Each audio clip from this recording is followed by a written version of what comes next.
Hey everyone, I'm Devin, your friendly neighborhood board gamer, and today I wanted to talk to you about Call of Duty. Oh my goodness. I liked it. I got to play Call of Duty, the board game, at the Gamma Expo. I had the delightful opportunity to sit down across the table from Daniel Burrell and Robert Geislinger, the president of Arcane Wonders, and the person who was very kind enough to let us play the game, got to watch our absolutely, rough go at it. I mean, there were some good moments, and then there were also some, kind of like slip on your own, grenade peel and die moments. Probably, orchestrated mainly by me. I think Daniel played pretty cleanly, but I did make some oopsies along the way. It was a lot of fun. So to give you context, this is the second video game, board game adaptation that I have played from first-person shooters that I have experience with. I've played Rainbow Six Siege, which is why I was so excited about Six Siege. And I have played a lot of Call of Duty. It's been a while since I've played the online multiplayer, just regular version of Call of Duty. I've played the Battle Royales quite a bit, even, to this day.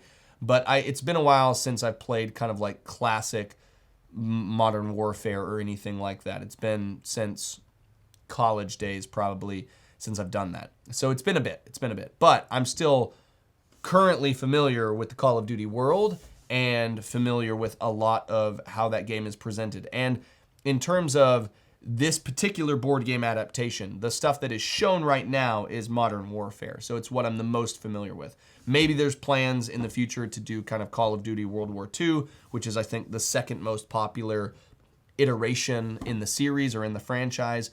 But I had a delightful time with this.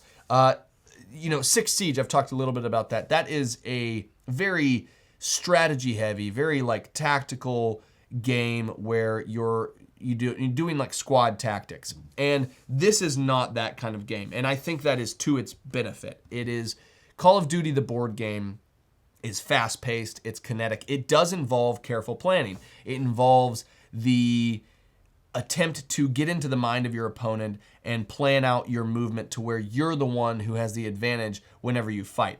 But no matter what, if you get the drop on your opponent, they still have the opportunity to shoot back. They're just going to be at a disadvantage.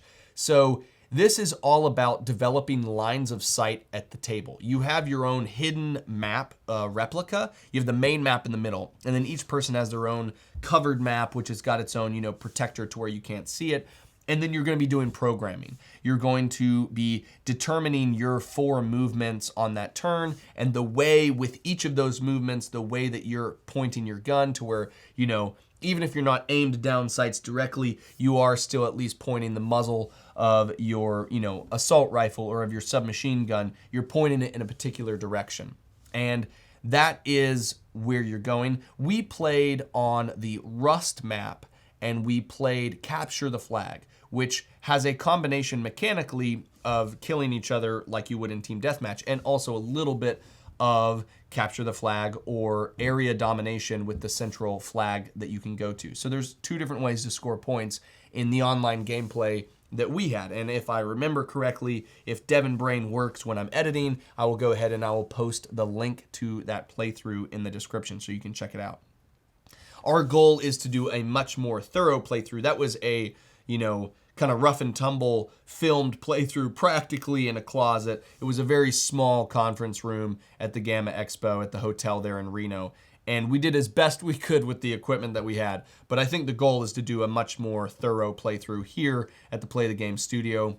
And it's such a fun game. Such a fun game. So you've got the main map. You've got your hidden map. You're programming out your turn. You're figuring out where you're pointing your gun. And this is just in the basic version. In the advanced version, you get a lot of more toys to play around with.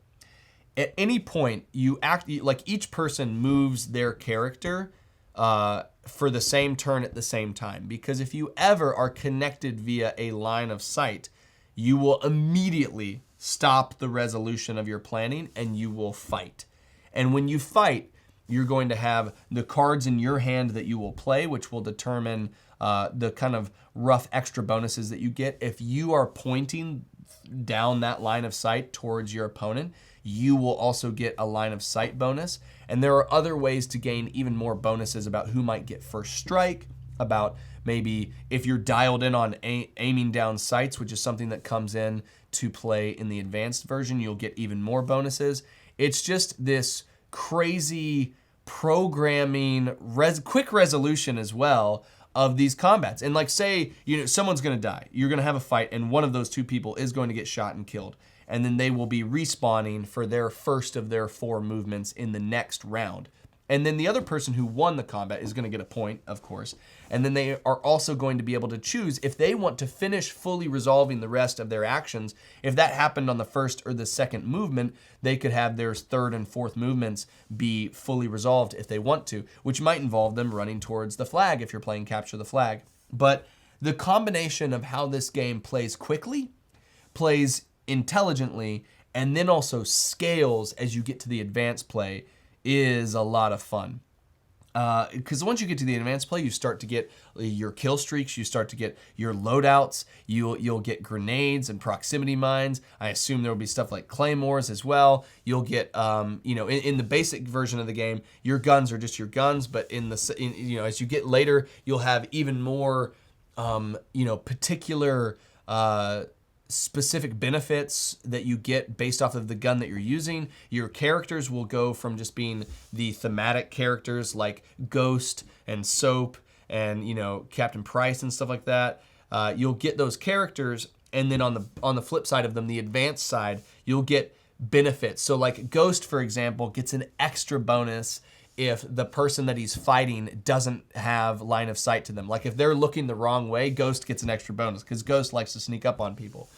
So if you are a fan of Call of Duty, and you're a fan of board games, and you're a fan of like tactical, fast-playing, 2-player skirmish games, this is right up your alley. Like, I really like 2-player games. I like going head-to-head. I like getting inside someone's head. I like messing with them, and I like predicting what they're going to do. If I correctly predict what you're going to do, in this game, it feels so good. Maybe I've lobbed a grenade at the precise spot where you end up landing. Maybe I set a proximity mine that you'll run over later. Maybe I end up at this absolute shooter's alley and you're not even facing me and I get extra bonuses. If I'm able to predict, it's so satisfying when that resolution occurs. But also the nice thing for all players is there is a little bit of an evening out that no matter if you don't have like the line of sight or you're not aiming at the person, you still get a chance to fight. And, you might, there have been so many times when I played Call of Duty where someone has started to shoot at me first and I have outwitted them based off of how I particularly reacted to that scenario. And so you have the opportunity to do that in this game. Maybe the card that you play and the particular dice that you roll outwits your opponent, and it thwarts maybe their initial aggression. And that's something that I like a lot. The dice in the game, there is an aggressive dice that just goes for damage.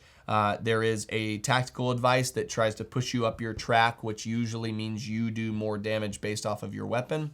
And you're much more likely to miss entirely because your opponent can bring you down with their defensive rolls.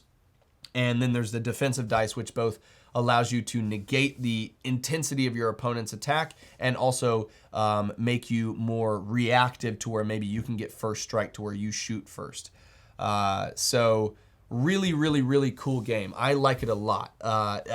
When I was taught, Robert did a fantastic job of scaling us up in the game, teaching us just the basics, adding a little bit more, a little bit more, a little bit more. And it's probably the primary way that I would teach the game as well, is adding just a little bit and just a little bit until you get to the full advanced version of the game, which is just, you have so many evil toys to play with. There's so much fun planning to do. This game is not a game that was designed and then the IP was thought of later. This game was always designed with Call of Duty in mind, and you absolutely feel that. You absolutely feel that in the way that the game plays. It is so snappy, it's so tense, and it's so much fun. It's very rewarding, and it plays fast. It plays fast. So, this is the kind of game where you could play it and you're like, okay, we're gonna go best 2 out of 3 because, you rue the tactics that your enemy brought to the table that they bested you with, and you want to show them that you can hang with it and that you want to retaliate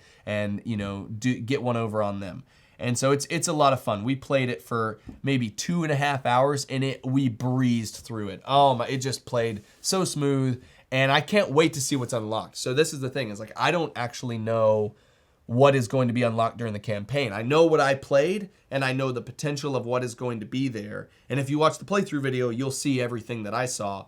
But man, I can't wait to see the maps that are revealed, the characters that are revealed, the asymmetry that the characters and the advanced play brings about, the kind of cards and the kind of tactical and lethal loadout equipment that you can get. Cannot wait to see what's there, but I had an absolute blast playing this at Gamma, and I cannot wait to see it the next time. So this is Call of Duty, the board game, coming from Arcane Wonders to Kickstarter later this year. I hope you guys have a good one, and I'll see you next time.